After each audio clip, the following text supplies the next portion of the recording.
Hello everyone, Treecks here and welcome to The Legend of Zelda A Link to the Past, Part 3. Last time we found out that Sahasrahla, the village elder who knows where the Master Sword is apparently not in his village. Therefore we did some exploration of Kakariko in order to fill up the time. Needed to be done anyway.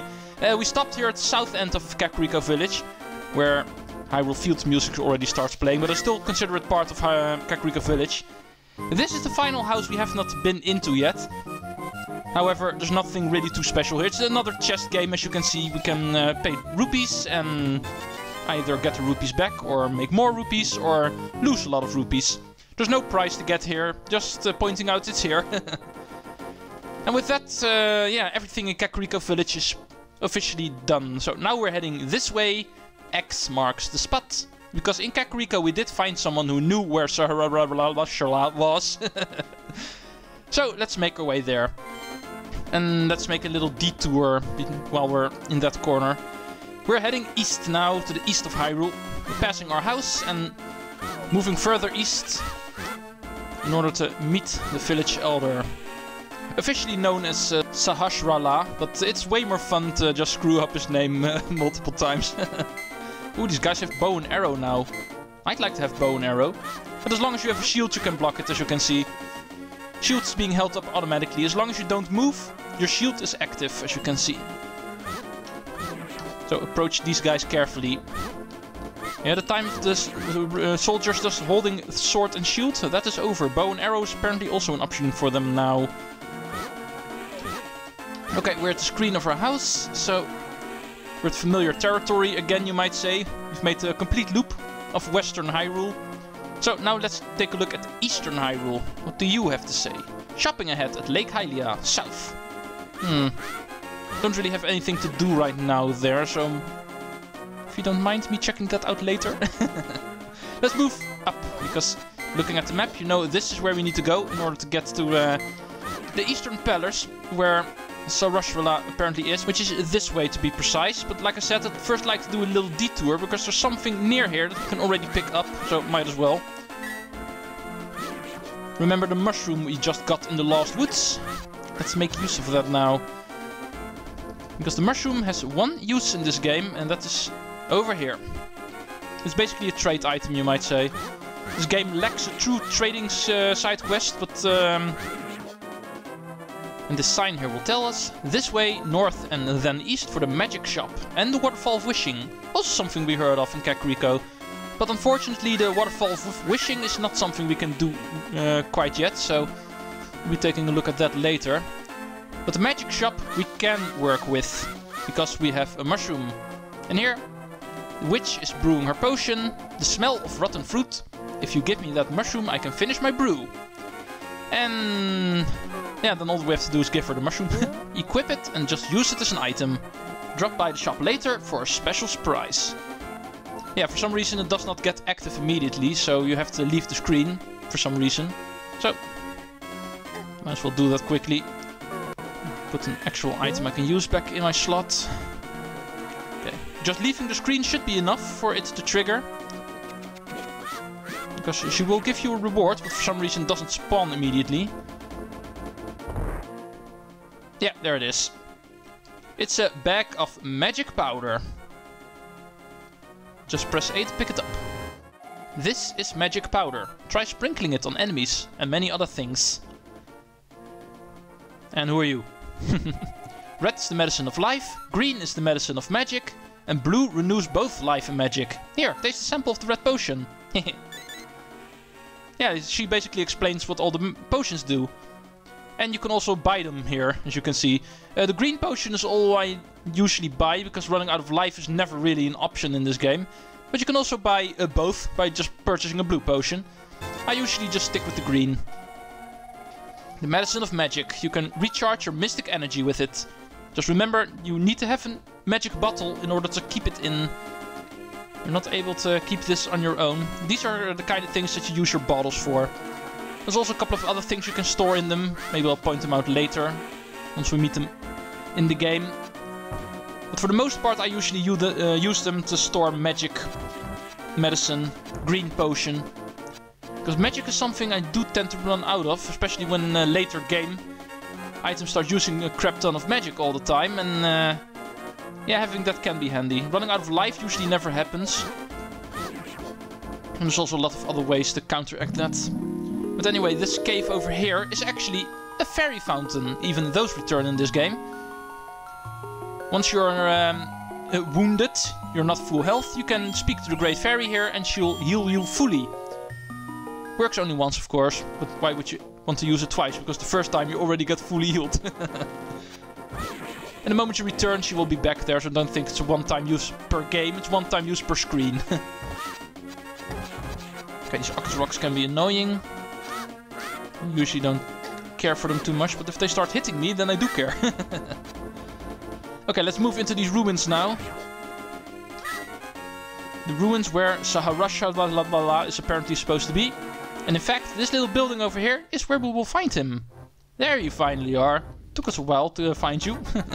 I am indeed Sahasrahla, the village elder and descendant of the 7 sages. Oh, really? I'm surprised that one so young is searching for the Sword of Evil's Bane, Treecks. Not just anyone can use that blade. Legends say only the hero who has won the 3 pendants can wield that sword. Do you truly wish to find it? Yeah. And of course, I love how both answers are both basically yes. Good. For your first test, can you retrieve the Pendant of Courage from the East Palace? If you bring it here, I shall share more of my knowledge with you. Now, onward to the palace. Okay, first let's heal up. Cracking a wall, eh? Let's bomb you before we head to the East Palace. Apparently just getting the Master Sword from this guy was a little bit too easy. Of course, that's not going to be the case. We need to find 3 pendants, apparently, in order to earn our Master Sword. Because we first need to show off that we are worthy of wielding it. And one of the 3 pendants happens to be here, in East Palace. In this very location, as you can see. It immediately gets marked on your map. And in fact, if I'm not mistaken, the other 2 also. Yeah, indeed. As you can see, another pendant starts showing up here, in the desert, and one over here, at this tower on top of Death Mountain. A place we weren't able to access the moment we reached it. And even the sword symbol starts blinking in the forest now. Interesting progress. The world map is filling up nicely. Ooh, Armos, eh? Yeah, not everything here is a statue. Some of these are alive, as you can see. Luckily, they're not as formidable as they are in the first Zelda game. Armos are pretty annoying in the very first Zelda. Here they're a lot easier. They barely jump and are really easily taken care of. But they're, once again, still here. Okay, moving up these steps will take us to East Palace, the first dungeon of this game. Of course, it's going to be the first dungeon. Technically the second, but the first one was a loose introduction dungeon. This is the first actual dungeon for collecting the things you need to collect. Every Zelda game always has something for you to collect, story-wise. This game too. The pendants, in fact. So, welcome to East Palace. Since it being the first one, it's not going to be too difficult. Speaking of difficult, there's already a locked door here. But luckily the switch is under this spot, so you can open it up like that. And close it again. It's a switch that you can press and unpress. And if you take one of the other doors, as you can see, that ends, so don't bother. Only the middle one will take you into the dungeon. Okay, first challenge. These balls that start rolling around here, which are pretty easily avoided. Sometimes a giant ball will, yeah, as you can see, a giant ball will appear, forcing you into the niches to the left or right, but even that shouldn't be too difficult to dodge. First go to the steps over here, because we will find rupees over here. And of course a treasure chest. After playing the randomizer for this game way too much, I'm used to collecting all of the treasure chests, so don't you mind me doing it here too. But of course that chest is not required for 100%. Okay, split pathway, but take a right here. You can go both ways, left and right will both take you to a place you can already do. But I think taking the right path first is the quickest. But you don't necessarily have to, you can also go left. It's not like you run into a dead end there. First we want to pick a couple of things up here. Okay, here we have an anti-fairy. These guys are interesting. Because we can use our newly gotten magic powder to reverse his polarity. You can turn an anti-fairy into a regular fairy by spraying them with magic powder. You couldn't quite see it because the fairy spawned inside of me, but you can see by the fact that I fully healed. The anti-fairy got turned into a regular fairy. So keep that use in mind. Here we find the map of this place. Let's go see how it looks. 2 floors apparently, a lot of floors on the first floor. And a couple of corridors on the second, all the way to the northwest. Pretty easy layout. It's only the first dungeon after all. So let's work on a couple of more things. Because we are already done here. Let's go left now. Same deal, press the floor switch and the door will open. And these stalfos can be a little bit annoying. As you can see, they jump away the moment you try to slash them. But they're also easily ignored. Oh yeah, there's a defeat all enemies room. But for some reason it takes a while for the enemies to spawn. Best way to take the stalfos out is by throwing pots at them. They're programmed in such a way that they only jump away whenever you slash your sword at them. So don't slash your sword at them. Here we find a new item, the compass. You can pinpoint the lair of the dungeon's evil master. We didn't find it in the first dungeon because it didn't have a boss, but this one does. Whenever you pick up the compass, just like in the first Zelda game, a skull symbol will appear in the room where the dungeon boss is located, so you know which way you're going when trying to reach the end. Here we find a tile in the wall. You'll find these in multiple locations in the world. Treecks, it is I, Sahasrahla. I can talk to you telepathically when you touch these tiles. I have advice for you. The treasure hidden in this palace will help you defeat armored foes. Interesting. As you can see, there's a couple of tiles here and there in the world where you can talk to Sahasrahla and he will give you tips. In case you are stuck in a dungeon or don't know how a certain mechanic works, he tends to explain things. Okay, these one-eyed statues can be taken out with your sword. It does take a couple of hits. And here we have the chest Sahasrahla was actually talking about. A big chest. However, you need a big key in order to open it, as you can see. So that is also one of the uses of the big key that you find in dungeons. Not just open big locks. It can also open the big chests. And this is actually the first one you find in this game. So we didn't know that quite yet. Okay, let's move south now. Oh, we have more anti-fairies, so let's turn them into regular fairies. And in fact, we can also catch them, because we have the bug catching net after all. It did explain we can use that to catch a couple of things, and fairies is actually one of them. Use the bug net on them and you can catch a fairy in order to store them in your bottle. Famous use for the fairies in Zelda, as you may know. Whenever you carry a fairy around in a bottle, you will automatically heal the moment you fall. So it basically protects you from a game over. If you run out of health, you will restore 8 hearts automatically. So it basically is an extra life in Zelda, you might say. So definitely worth keeping at least in one of your bottles. You're going to get plenty of bottles in this game, so not a big deal wasting one of them in order to keep a fairy around, just in case. Okay, the room to the right only holds a key, so the moment you have it, you can go to the left here and open the locked door. Hey, we're back in this room again, only this time we're on the upper walkway. Interesting dungeon design.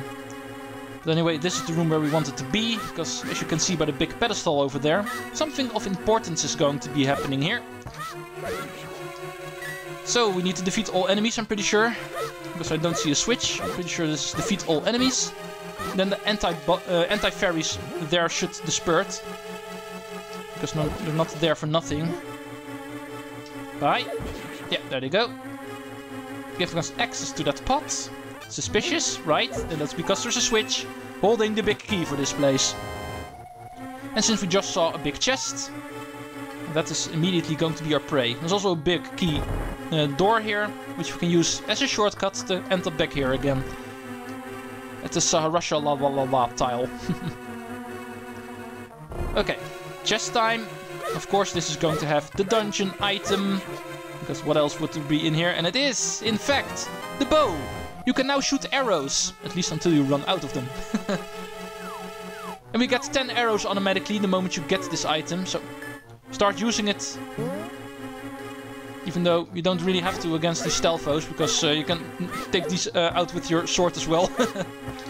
And would only waste arrows, we need them for more important things. And here's actually one of them. These guys took a crap ton of sword strikes to take out, but with the bow and arrow we can take them out in one hit. Interesting. Enemies already getting easier.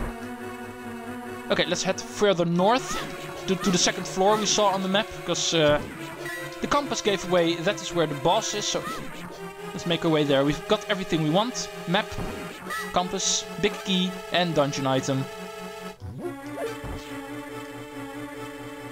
Okay, this room is just rupees galore. There's also a couple of anti-fairies here that you can use to heal yourself, if you have the magic powder for it. But most of all, it's a rupee room.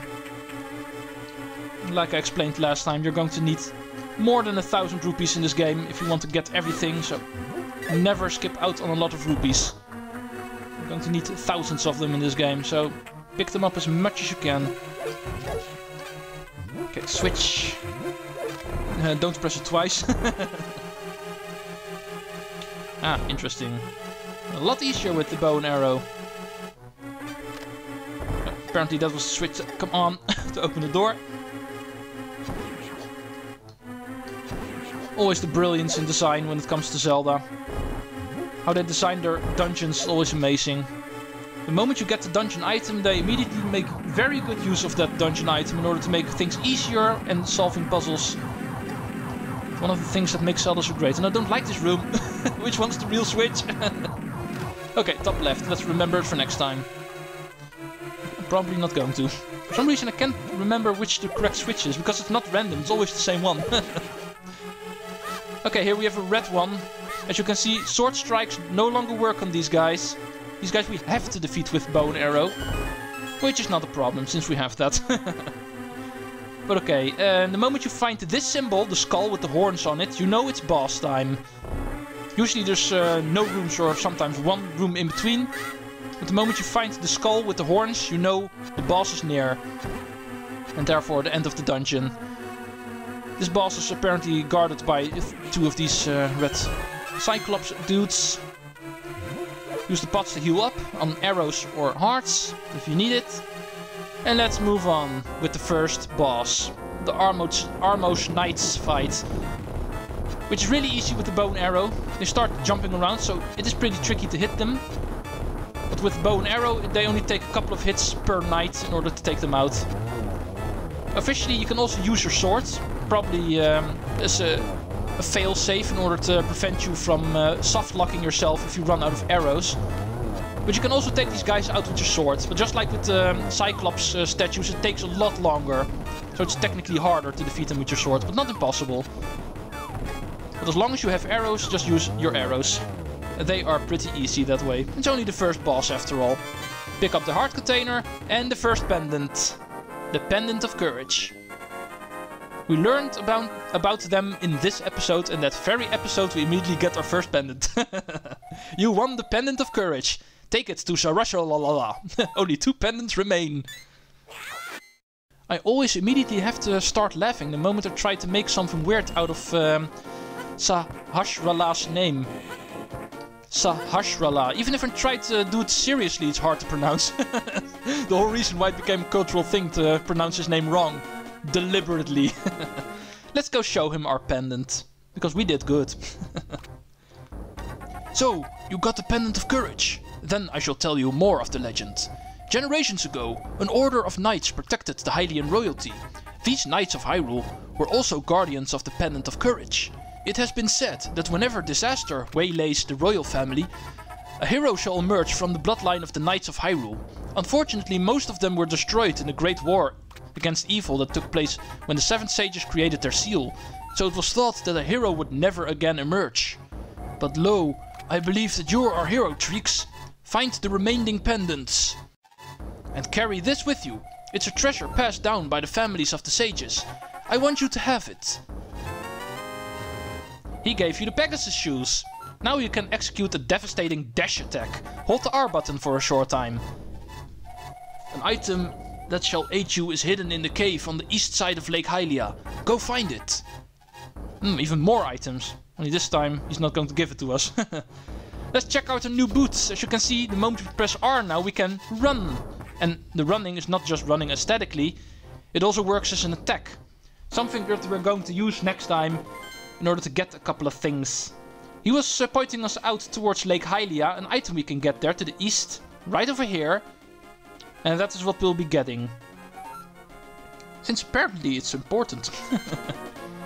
But anyway, let's close off this episode by moving out of this area of Eastern Palace where we got our first pendant.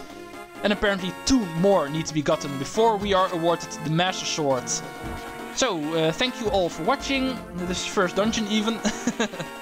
And next time we will continue heading towards Lake Hylia and finding a couple of things there. See you folks next time. Treecks out.